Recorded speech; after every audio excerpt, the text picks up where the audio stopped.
kind of feels like the Jazz and Clippers play each other every preseason game. But really, it's just the fourth time in the last two preseasons. Blake Griffin coming off a 17.8 rebound performance. He gets it going early on. The Clippers at home with no Laker banners hanging or seen anywhere. Blake gets the tip in. 15 points for Blake.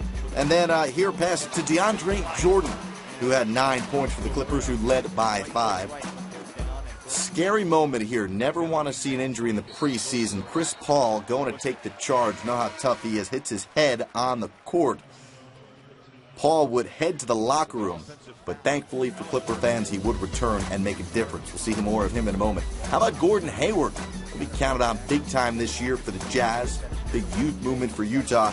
19.6 rebounds, 6 assists for Hayward. Chris Paul over to J.J. Redick. And he does what he does, knocking down a triple. He had 14 points.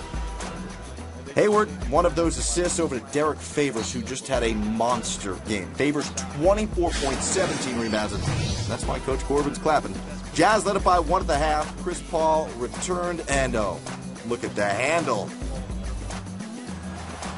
No point guard on Utah is going to be able to contain that. Paul, 7 points in the quarter. And then here, the league leader in steals a year ago, and a little trickeration on his way to 2 of his 14 points.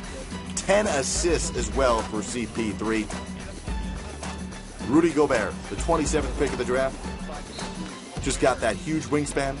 He had 5 blocks on Wednesday. He had 2 total blocks in his entire NBA career coming in before that. And then Gobert, one of his 12 rebounds, had just 4 points here, the big-time putback. Darren Collison filling in for Chris Paul and gets it to Ryan Hollins. Clippers up by 1, and then Collison says, yeah, I've been learning behind Chris Paul. We steal, and then we dish. And Collison gets it back. He had 15 points and 4 assists in 24 minutes of action. Solid backup this year for Chris Paul. Clippers win it. They wrap up the preseason Friday against Sacramento.